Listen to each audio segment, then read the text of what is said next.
અને હાલ આપણે સીધા લઈ જઈશું અમદાવાદમાં હાલ મુલાકાતે પહોંચેલા અમિત શાહ, જેઓ હાલ એક કાર્યક્રમમાં છે.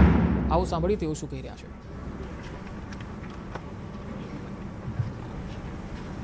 आज के इस महत्वपूर्ण कार्यक्रम में मेरे साथ मंच पर उपस्थित गुजरात के लोकप्रिय मुख्यमंत्री श्रीमान भूपेंद्र भाई पटेल, गुजरात के युवा और तेज तर्रार गृह मंत्री श्री हर्ष संघवी जी, भारत सरकार के गृह सचिव अजय कुमार भल्ला जी, गुजरात राज्य के मुख्य सचिव श्री पंकज कुमार जी, अपर मुख्य सचिव गृह श्री राजकुमार जी, गुजरात राज्य के डीजीपी श्री आशीष भाटिया जी, बीपीआरएनडी जिसके तत्वाधान में यह मीट आयोजित की जा रही है, इसके डीजी महानिर्देशक श्री बालाजी श्रीवास्तव जी, और आज हम सब यहाँ एकत्रित है, इसके आयोजन का जिम्मा जिन पर है ऐसे अपर महानिर्देशक jail Gujarat doctor KLN Rao ji, और आज गांधी और सरदार की भूमि पर नरेंद्र भाई के गृह राज्य में देश भर से आए हुए यहाँ पर 1000 से ज्यादा खेलों की स्पर्धा में भाग लेने वाले सभी खिलाड़ी और जेल प्रशासन के अधिकारियों का मैं मन से गुजरात में बहुत बहुत उष्मा से आप सभी का स्वागत करना चाहता हूँ. मित्रों, आज 6ठी Akhil Bharatiya prison duty meet का शुभारंभ होगा. 3 दिन तक ये मीट यहाँ पर चलने वाली है और यहाँ पर विभिन्न खेलों की प्रतियोगिताओं का भी आयोजन किया गया है. स्वागत करना चाहता हूं. मित्रों, आज 6ठी Akhil Bharatiya prison duty meet का शुभारंभ होगा. 3 दिन तक ये मीट यहां पर चलने वाली है और यहां पर विभिन्न खेलों की प्रतियोगिताओं का भी आयोजन किया गया है. लगभग 1000 से ज्यादा खिलाड़ी देश भर से जो जेल प्रशासन के साथ जुड़े हैं वो आए हैं और यहां पर स्पर्धात्मक खेलों में आप सब हिस्सा लोगे. मैं सबसे पहले तो आपके उत्कृष्ट प्रदर्शन के लिए आप सभी को मन से बहुत बहुत शुभकामनाएं देना चाहता हूं. मित्रों, ये मीट अपने आप में एक बहुत महत्वपूर्ण मीट है.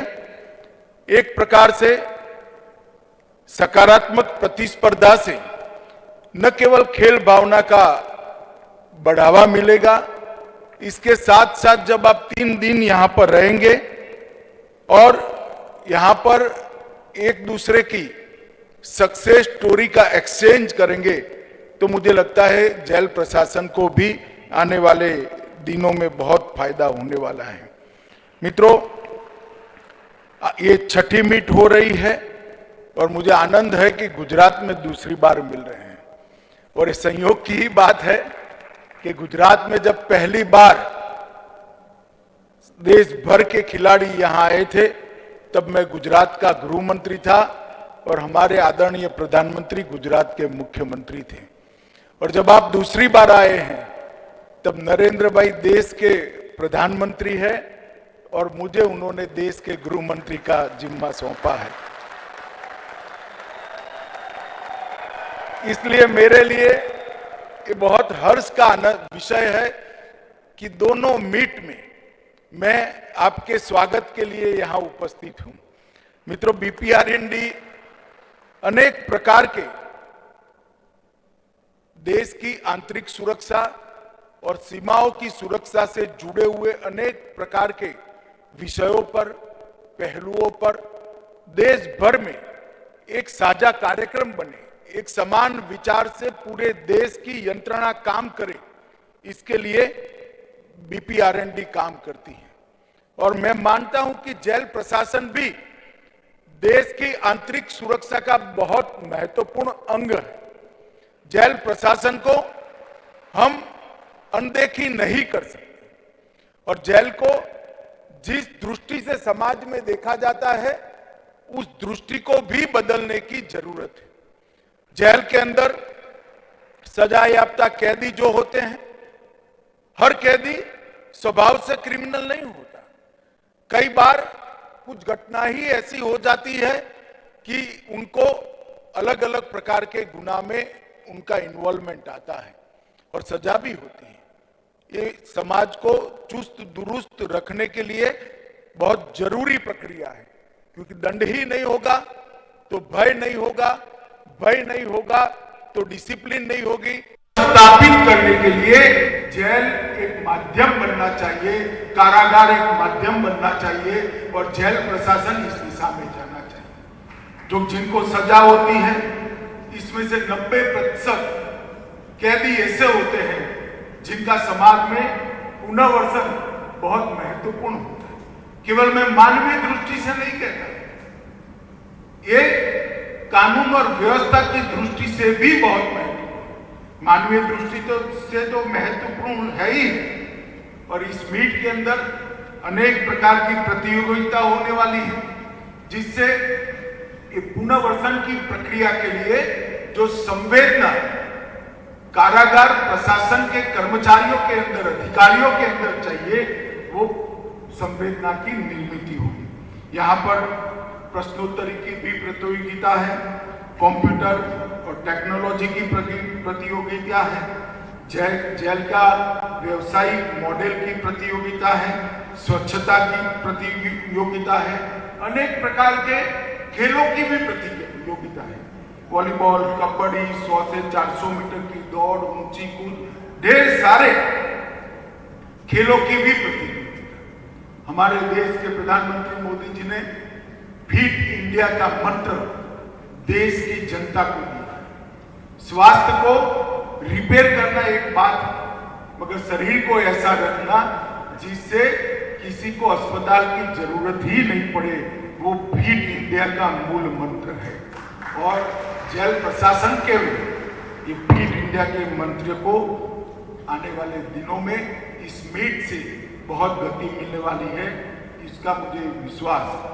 मित्रों, इस देश के अंदर एक प्रकार से कारावास और कारागार और जेल एक प्रकार से निग्लेक्टेड फील रहा है। मैं आज राज्यों को भी अनुरोध करूंगा, कई ऐसे राज्य हैं जिनमें आज भी अंग्रेजों ने बनाई हुई जेलें जस की तस पड़ी है। इसके अंदर मॉडर्नाइजेशन करना, टेक्नोलॉजी से युक्त करना, सुरक्षा की दृष्टि से चुस्त दुरुस्त बनाना और कैदियों के अच्छे रहने की व्यवस्था करना, उनके लिए लाइब्रेरी बनाना, उनको अनेक प्रकार की तालीम से युक्त कर पुनर्वसन के योग्य बनाना, उनके स्वास्थ्य की चिंता करना, अंदर एक अच्छा अस्पताल होना और मानसिक विकास के लिए अनेक प्रकार के कार्यक्रम हम कर सकते हैं। अंग्रेजों के जमाने में ठीक उनको कैदी जो आता था वो ज्यादातर राजनीतिक कैदियों को लाते थे और उनको यातना देना, प्रताड़ना करना, वो उनका शासन बरकरार रखने का एक माध्यम हो सकता है। मगर अब देश आजाद हो चुका है। कारावास के लिए हमारे दृष्टिकोण को हमने फिर से एक मूल्यांकन करने की जरूरत है और जेल की सुविधाओं को भी राज्य बहुत महत्व दे, ये बहुत जरूरी है। और इसके लिए मोदी सरकार आने के बाद एक बहुत व्यापक समीक्षा कर उस वक्त 2016 में जो जेल मैनुअल था उसकी जगह मॉडल जेल मैनुअल मोदी सरकार ने इंट्रोड्यूस किया है। मगर मैं आज फिर से एक बार कहना चाहता हूं कि सिर्फ 11 राज्य और केंद्र शासित प्रदेशों ने ही इस जेल मैनुअल को अपनाया है। मेरा आग्रह है सभी राज्यों से कि जो मॉडल जेल मैनुअल 2016 है, इसको सभी राज्य अविलंब स्वीकार करें और इसके आधार पर जेल सुधारना के कार्यक्रम को अपने अपने राज्य में आगे ले जाए। इसके अंदर ढेर सारे सुधारात्मक बिंदु समाहित किए गए हैं। कैदियों के मानव अधिकारों के लिए, कैदियों के सुधार और पुनर्वसन के लिए, कानून, नियम और बुनियादी एकरूपता लाने के लिए जेल में के कंप्यूटरीकरण पर जोर दिया गया है। महिला कैदियों के अधिकारों पर विशेष प्रावधान किए गए हैं और आफ्टर केयर की सुविधाओं पर ध्यान देने का एक बहुत बड़ा थ्रस्ट दिया गया है। जेल के निरीक्षण के लिए भी बहुत अच्छी वैज्ञानिक नियमावली बनाकर भेजी गई है।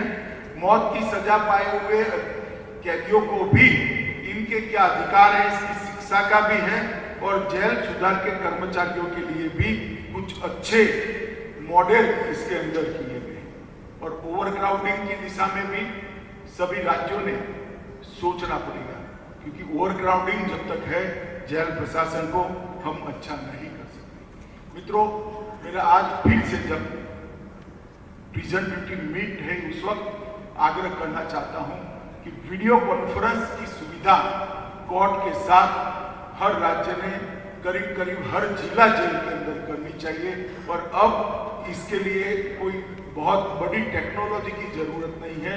ढेर सारे राज्यों ने इनिशिएटिव लिए हैं और सफलता से उसमें किया है। जेल में रेडिकलाइजेशन का प्रचार प्रसार करने वालों को अलग रखने की व्यवस्था और नार्कोटिक्स के गुनाह के अंदर जो लोग जेल में आए हैं उनको भी अलग रखने की व्यवस्था करने की जरूरत है। जो हमारे मॉडल हमने भेजा है 2016 का, इसके अंदर इसका भी बहुत अच्छे तरीके से हमने जिक्र किया हुआ है।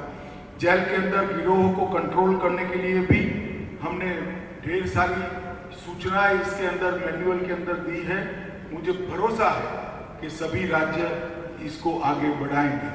मित्रों, अब प्रिजन का मैनुअल जो आया है उसके बाद हम एक मॉडल एक्ट भी लाने जा रहे हैं और मैं आपको विश्वास दिलाता हूं कि बहुत जल्दी ही एक मॉडल एक्ट लाएंगे जो अंग्रेजों से जमाने से चला आ रहा है एक्ट के अंदर परिवर्तन करेंगे। अभी सभी राज्यों के साथ बहुत डिटेल चर्चा हो रही है। मुझे भरोसा है कि अगले 6 माह के अंदर ही हम एक मॉडल एक्ट लेकर आएंगे जो हमारे देश के सभी जेलों को अत्याधुनिक बनाएंगे। आज जो खिलाड़ी यहाँ खेलने के लिए आए हैं, मैं इनको कहना चाहता हूँ कि खेल भावना ही एक ऐसी चीज है जो हमें आदर्श मानवीय बनाने की दिशा में आगे ले जाती है। जीतने का जुनून और हार को हजम करने का हौसला, ये दोनों खेल ही पैदा करते हैं। जिस व्यक्ति में जीतने का जुनून न हो वो जीवन में कुछ कर नहीं सकता और हार को हजम करने की हिम्मत न हो वो भी जीवन में कुछ नहीं कर सकता। और ये दोनों चीजें अगर कोई एक माध्यम से मिल सकती है तो खेलों के माध्यम से मिल सकती है। ये अहमदाबाद मेरा गुरु शहर भी है